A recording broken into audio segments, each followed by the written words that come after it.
This is Sean with Voices Live On. We're doing Bob Solomon stories. We have a gentleman on the line today that has been with Bob since, what was it, 2001? Or what was the first time? I met him in the late 90s when he met his to-be wife, Tracy. Okay. And what is your full name, sir? Full name, first name David, last name George, two first names. Did Bob think the George part was so patriotic that he loved you from the beginning? He did. Plus, he's from Lake George, Glens Falls, New York. So that's how we clicked way back then. So where was the first place you met him? I met him when he came out to do, he was dating Tracy at the time, and met him and liked him ever since. So I can't remember exactly when, but it was just, like a group dinner or something with a bunch of us friends that Tracy introduced him to us.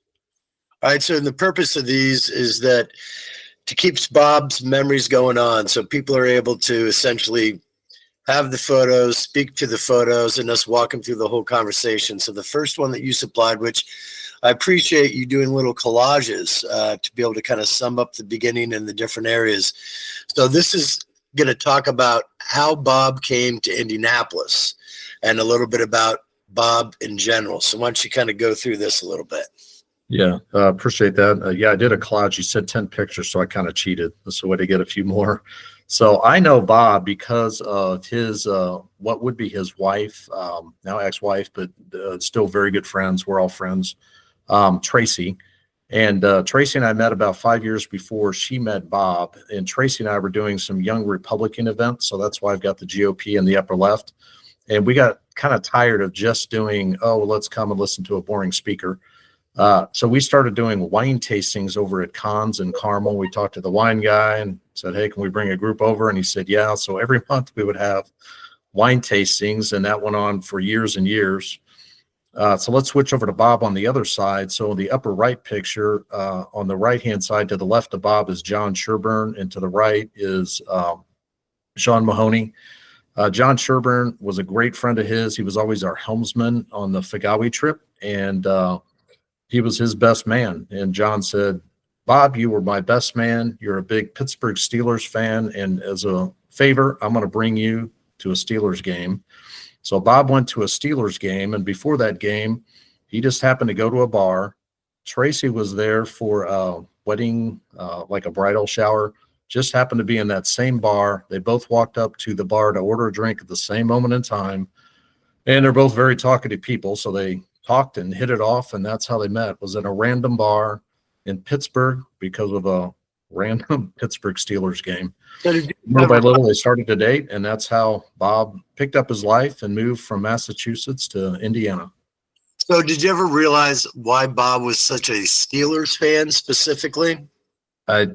Well, no, he always told me that he wanted to do something different than his dad and his brother. And I believe his mom was from around Pittsburgh. So that's why he picked the Steelers, but he wanted to be a little bit different, but he was an avid fan once he picked his team. So what type of stories did he tell you about his father and being within the government? Do you have any details about that? Yeah. And you might remember on our trip together, I was on the Fisher City Council for 20 years. Just stepped down this last term. Obviously his dad went well beyond that, but his dad started essentially in city government or county government in New York. And he always talked about his father was a Marine and that he was a businessman. And then he actually took that to the county seat and then eventually to Washington. And he said, he just kind of emulated his dad, and he just idolized just his hard work ethic. And he tried to get things done in Washington, which doesn't matter about R's or D's. A lot of things don't get done because everybody gets stuck. And his dad tried not to do that, but he always told me stories. And I think in the later slides, I'll go through a couple things where he and I and Tracy and some others went to Washington, D.C. So I got to see his dad's portrait. He was on the Rules Committee in Congress. He was there from 78 to 98. So he was there for 20 years. And I think he passed away in about 2001. But he loved his dad. He loved his brothers and sisters and his mom, and just a good family guy. All right, so here's a shot. Arlington Cemetery. You said it was in 2001. Yes. And you guys basically assisting in the remembrance ceremonies. Why don't you kind of touch on a little bit deeper of what how you guys got connected and what went down in these situations. Yeah, I wanted to share this. Just kind of Bob's a little bit more of a fuller person than maybe some people know, but the veteran things that he worked on and I worked on with him and some of our other close friends, that was more than just a couple Fagawis more recently. So this picture is from back in 2001. This is not the actual picture. These are back in 2001. I don't know where some of these pictures are. We didn't really save them in the cloud like we do now. So, but we went out. It's an organization called No Greater Love. And the person that runs that is in the top picture. That's actually her, Carmela Laspada. And she is a high school friend of Tracy's mother's. So they have remembrance ceremonies for all sorts of different historical events. And this was one in 2001, which was 10 years after the first Gulf War. And so they have different remembrance ceremonies. So Tracy's mom, Bob, and myself, we all flew out there to help with this.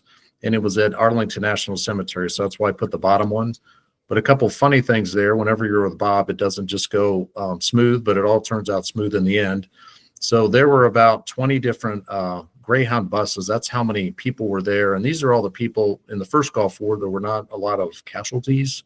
But for the families that did lose a loved one, it was very important to them to have these remembrance ceremonies. So there were 20 Greyhound busloads full of people that came and were going to go to the cemetery. And the lead of that was Bob in Bob's dad's car and myself and Tracy. And we're driving there with 20 Greyhound buses behind us. And we find ourselves on the wrong side of the Potomac.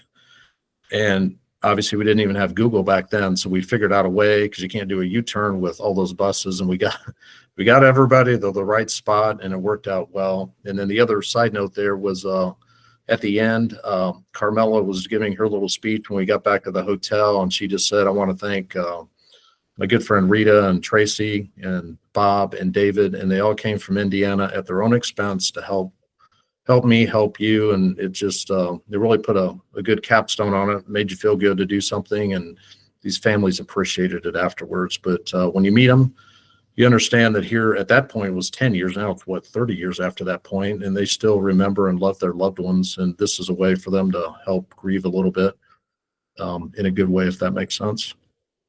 That does. And just me and you talking real quick, I'm going to cut this part out just for reference. When you're referencing a photo, yeah, it's not on screen unless I'm talking. So just know that if you're talking about different things, I need to say something back so it pops back up on screen. Okay. Okay. So introduce it, then let me say a little bit, and then you go into a little bit. Okay. Okay. Is there a way to leave it on? That kind of. I mean, in post edit, it would take a ton of time to go through every single one of them, and it's easier to just let me say a little bit. So on screen again, and then you rock with the story. Okay. All right. Here's the next one. Yep. All right. So this looks like could be outside of Chicago, possibly. You guys used to go up there and wasn't just out for the Fagawi all the time. It's Labor Day in Chicago. Is that essentially where this was established, and who's in that picture at the top? This is just wanted to share a little bit more about Bob, that it's more than just a lot of it is about sailing, but just a lot of other, just doing fun trips with friends. So at the top, that's Jamie and Angela Volper. They're good friends of Tracy's and mine now. And the lady to my right is that was a friend of Tracy's. So that was a group of us that we went to dinner that night. But yeah, we just went up to Chicago, rented a sailboat, and sailed around. And that was a Labor Day trip that we did for probably 2004 to 2008 or 9, something like that. So you did it you did that many years, every year? It was consistent? Mm-hmm. Yep. So let's talk about how well you did up against those Chicago guys. What was kind of the difference from the Fagawis to the Chicagos? Let's see if you kind of break that down. Well, it's funny you say that, because ours was just a relaxing one. So that was nice. It was warm weather. The Fagawi a lot of times is cold when you're in New England. So this is Labor Day, Chicago, beautiful Chicago skyline, and we're just relaxing. But on the way back over to the Michigan City, Indiana, there was always a Labor Day weekend race. and it went from Chicago up somewhere in Michigan, around to Michigan City, and then back to Chicago. So we're actually having all these boats come at us. So when we're there, we just knew that on that Monday or whatever, when we were sailing back, there are going to be about 200 boats eventually that would come at us. And that was kind of a neat experience. It was almost seeing what a Fagawi is like from the other side, if that makes sense. Yep. All right. So moving on to this next one, it's kind of a funny backstory that essentially you ended up with your brothers and his fraternity brothers when you were coming back from Chicago. Is that, or what was kind of the setup for Yeah. it? Yeah, the upper one there was one where Bob and I we were coming back from Chicago. I don't know if we went up there for just to look at a boat show or something else, but yeah, we were coming back. That was when my brother was at Purdue, and Bob he didn't go to Purdue. He went to UMass, but he liked. I'm not like a huge diehard fan, but he just liked being a part of his friend's college life, so to speak. So we stopped off. We brought a few beverages to my brother at his fraternity house and surprised him. So that was kind of neat. And we did that multiple times. That was just a picture of one of those. And then the other picture was one where Bob's 50th, so X number of years ago, and some of his friends from Boston, one was Sean Mahoney and the other was Patty, who are just wonderful friends of his even before I met him. They flew in. I picked them up, kind of kept them secret. And then Bob was at whatever restaurant we were at. And then little by little, one person after another would just show up behind him and kind of surprise him, some of his Boston friends. So that other picture is just kind of a few of us at that time for Bob's 50th. Now, how would you describe Bob dealing with people in general? How would you describe his personality and maybe some funny story moments of him with your brother's fraternity or the other maybe hair wire situations that happened just because of how much, personality Bob brings to the table? Yep. And that's a compliment when you say personality. That guy is just he was larger than life, and I hate using the past tense verb there. I still can't believe I'm using the past tense, but I'm kind of an introverted extrovert where I like doing things on my own, but I don't mind speaking to people and speaking to big audiences. But Bob was a total opposite. He was just larger than life. Anytime he'd walk into a room, when he walked out, he knew everybody. And there's a lot of people in life that speak a lot and they just kind of talk, but they're more about them. Bob was talk, but he was more about everybody in the room, and he wanted to connect dots and connect all sorts of people. So it doesn't matter the age group. He jumped in, and from the first couple of times he went up to my fraternity house, we went up for basketball, and football, and they all knew Bob. When I'd come up just by myself, where's Bob? Did Bob come with you? Where's Bob? Call him, get him up here. So they loved him in that age group. And then all sorts of other age groups, they just knew him well. And even sometimes we go to a restaurant or a bar or something, we'd meet somebody new, and then Bob would go to the restroom or something. I'd look at that person and say, your life just changed because you met Bob Solomon, and it's never going to be different. You just met a friend of your life. So I know your short time knowing him, you probably understand that. He just brought people together. I do. So here's a way of how Bob consistently, when he would sail in the Fagawi or Indianapolis, how many times he'd have all those flags posted up in front of Bella Vita, and it just, when he'd roll up, but he was all about honoring others and making sure that, their memory lived on. And so where are these photographs taken, and what's kind of the backstory? Yeah.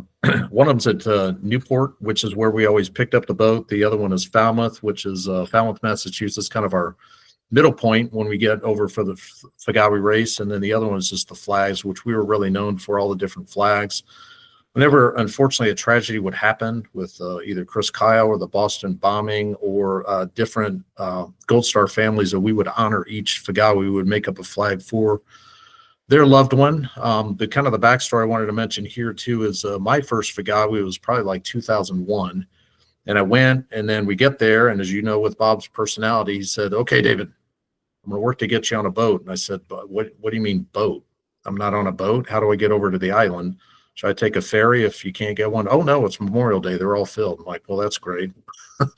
So he got me on some boat, some doctor out of Boston, and didn't interact with me, didn't really care, because he said right off the bat, have you ever sailed? And I said no. So anyway, to make a long story short, the next year he said, "Hey, let's. Do you want to go back?" I said, "Yeah, it was fun, but it wasn't fun. The thing that wasn't fun is we didn't have our own boat, and let's get our own boat." And I don't know if it was just me or others said the same thing, but that lit a spark in him, and he researched all over the place, found a boat, and then that guy said, "You're from Indiana. You can sail, but you can't be in the race." And then the next year he did the same thing, research, and that's when we met Brian Blank. And the rest is kind of history there, because as Midwesterners, we rent the boat, we keep it safe, and we give it back to him in better condition and cleaner than we did when we got it. So that's kind of the story of how we hooked up with this guy, Brian Blank, who had a boat in Newport, and we kept sailing it, different ones. And then 2008, that's when a brand new boat called Perfect Summer was there. He invited all of us out, kind of what I'll call the core group, some of the Boston ones, some here. And we went out in October. It was cold as can be, and we sailed around a little bit. And he said, "I want you to sail this in 2009. And we did. And the next couple slides will show some miraculous things that happened with that boat in 2009. Let's just jump to winning the race. Yes. 2009. Now, here's the thing. This is, and the guy in the photo, this is your buddy, Jay Karen. Is that right? Yep. Karen. Yep. From Fishers. All right, so let's talk about this. So I was in it 10 years later, 2019. Remember how many boats were in 2009? That was a full race. I mean, the maximum is 250 boats. That's based on capacity in Newport's harbor. So up to 250 boats. And you guys were in the big boat. Big boat, yeah. They're broken up into about 15 classes. So you probably have between 15 to 30 boats in your class. So let's kind of go through the race. What happened? Like, how did it start? How did you guys get to the front? Give a little bit of details on that. Well, yeah, let me give some details before we even get there. So Bob calls, and then one of the guys with us then was Steve Solitovich, a former police officer for Indianapolis Public Information. So he knew the press. And he called Channel 8 with Ruth Ann Gordon. You might remember, a longtime reporter. So Bob calls and says, "David, we're all going to be on Channel 8 in the morning. They're going to interview us for the upcoming Fagawi." And I'm like, "Dude, we've never really done anything. We've had some false starts and whatnot." So we go on. So we were on TV in the morning, and then we get over there, and then nobody's really taking us seriously the first few years, because again, this is from 2001 to 2009. And we noticed everybody's got shirts and everybody's got hats and jackets. So we said, we're going to get our own jackets. So this is the first year we all have those blue jackets, and I've got mine in the closet. So we all had jackets. We looked like we were ready to go, that we were a real full-fledged team. And we had, and you can see in some of the pictures that were up, we had good wind. We had exactly the wind that was needed, and we didn't make any mistakes. So with anything in sailing, you got to have the right conditions for your boat, and you got to have the right team to take advantage of those conditions. And we won it. It was one that we thought we did well. We didn't think it was a 1. We thought it was maybe 2, 3, or 4. And I can't tell you how excited Bob was when he was jumping up and down, coming up, hugging everybody. So we got the trophy. We went to the whole trophy thing. We put champagne in the trophy, and everybody took a swig out of the trophy. So that was just a great memory. And at the same time, everybody took us a little bit more seriously, because everyone there, 250 boats, 249 are New Englanders, and you got one Midwesterner. That's it. So we were known as the Indiana people. And then once we won the fact that it was the big boat division. Yes. You know, they've got the smaller ones. It's a lot harder to get that big boat going, but here's my 2019. And these are coveted hats that people will steal off other people's heads and run away. I've heard Bob talk about it. Why don't you show the ones you got right there? Yeah, I've got multiple ones here. I've got 5 or 6. So I do have a 2019, but my first one is 2001. So that was probably my first race. And I was in every single one from that point on. I didn't miss a single race until COVID kind of messed us up. But yeah, I was with Bob. And there's a core group of us. And then we had a bunch of others. It doesn't matter whether you're in 1 or 10, you were a part of our team, and everybody kind of welcomed everybody, just the way Bob was. All right, we're going to move on to this next slide here, and this is kind of bringing it back to Indianapolis and Bob and everything he did for so many times. There's so many different veteran events, as well as, you know, helping them learn how to sail at the sailing club. And that's one thing that I want to speak to right now. I think there might be a good chance that Bob's boat at the sailing club will stay, and that it becomes a vessel of his missions to keep teaching people how to sail, teaching veterans, children, and what I'm going to also help contribute is saving some stories on the boat. And I don't know if this is going to be the name of it, but I love bobbing stories. Just bobbing up and down, saving some stories.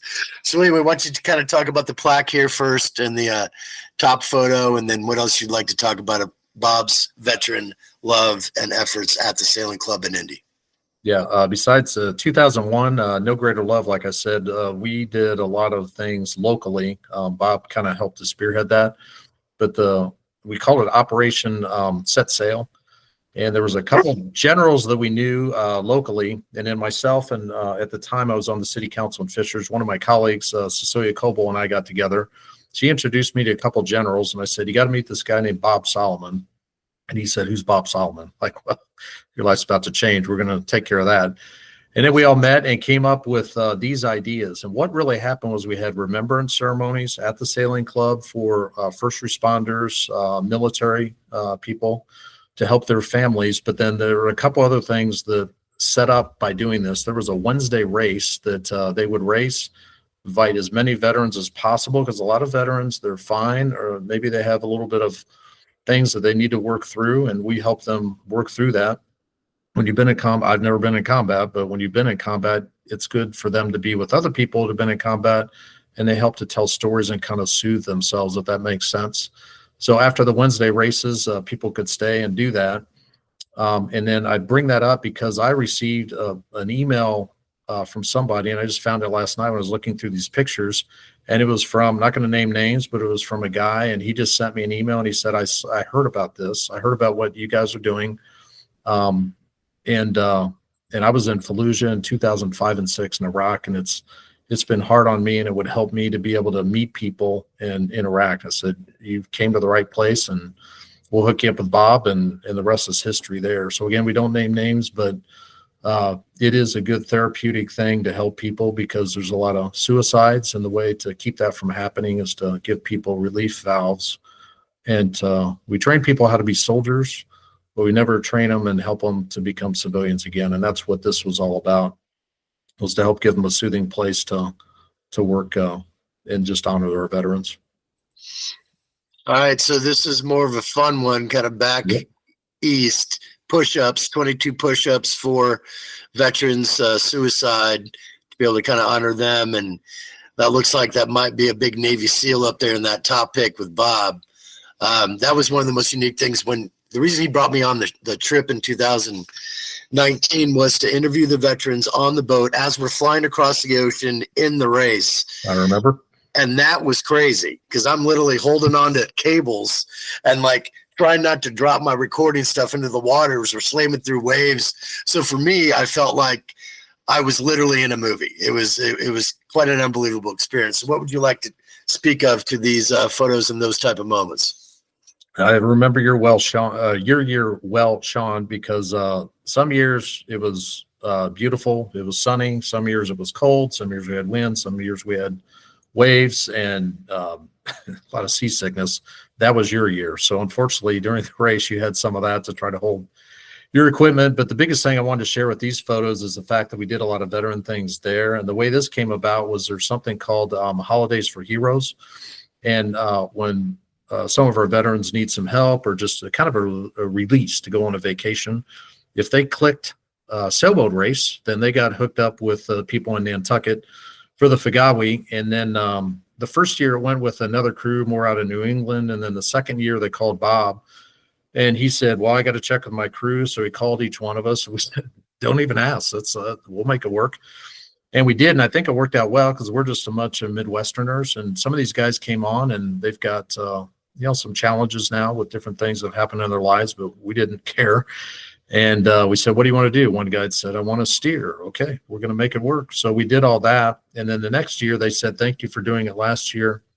We're working on the other boat. And we all talked, and we said, veterans stay with us from now on. That's not going to change. So that's why they were with us for years and years. And then also we that other picture, I know it might not be shown now, but on the docks with all the different veterans that do commit suicide, there are different push-ups and ways to bring attention to that. So Bob was out there, he just grabbed a bunch of people and said, we're all going to do push-ups and take a video and we're going to post it. So that's what some of those things were about.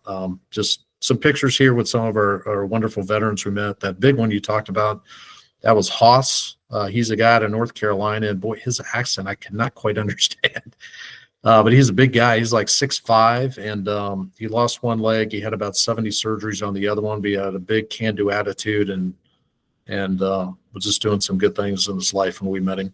Well, I want to bring up some stuff about that whole race situation. So there was a gentleman that was on our ship that, and I think it was besides Haas, that didn't have one leg lower than his knee, one of his legs, and he was on the helm for a little while driving. Yep.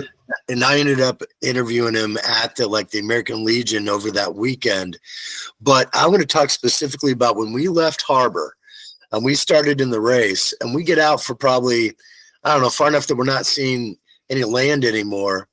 And then all of a sudden it went dead air, and all those boats were just floating in a bathtub and banging up against each other. Yep. And Bob, like the pirate captain he was, looked over to the east or the west or wherever it was and saw the shimmering of essentially the wind on the water, and nobody was moving where we were at. And he goes, we got to get over there. And then we hit a 14-mile straight wind gust that got us to 4th place in the big boat division. So what do you remember about that specific stuff that I'm talking about? Yep. Bob, he had a good sense, and he knew exactly what he was doing. And that's why they didn't really take us seriously for a while, because it's Bob and a bunch of Indiana people. But he taught us, and little by little we got a little better. But he would understand the weather. Maybe it's that electrical engineer in him. I'm a civil engineer, so I kind of clicked on that engineering mind. Where we're looking around at different things that are happening. But that happened year after year after year. There's some years we had dead air, and it never changed. And other years that we could find some of that air and try to get over. But you're exactly right. The things that you saw, he knew what he was doing, and I think, if I remember right, in 1995, he got a first place with Snow Search. And then 2009, when I was with him, it was a first place with Perfect Summer. And then I think this is a year with that trophy that was on that picture. That was 2014, if I remember right, for that particular year. And that was a second place. So close to another first. It was just seconds. But he knew what he was doing, and he helped share those. And every veteran that came on, they were part of our team.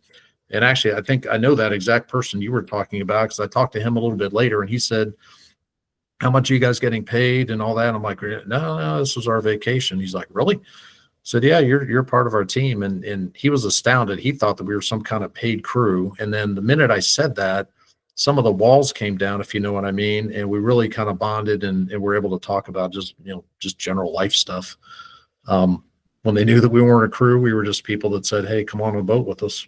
All right, so here's some fun pics of Bob being Bob, as you stated when you talked to me about this slide. So, I mean, obviously there's a lot of animation that always comes from Bob, and a lot of hard hugs, a lot of bro hugs, and a lot of high fives. So let's talk about Bob's love and hugs and high fives and just his attitude with people. Yep. Bob was a wrestler, and I always think of him as one of those big rugby guys. But he was big. He wasn't like huge like Arnold Schwarzenegger, but he was big and he was strong.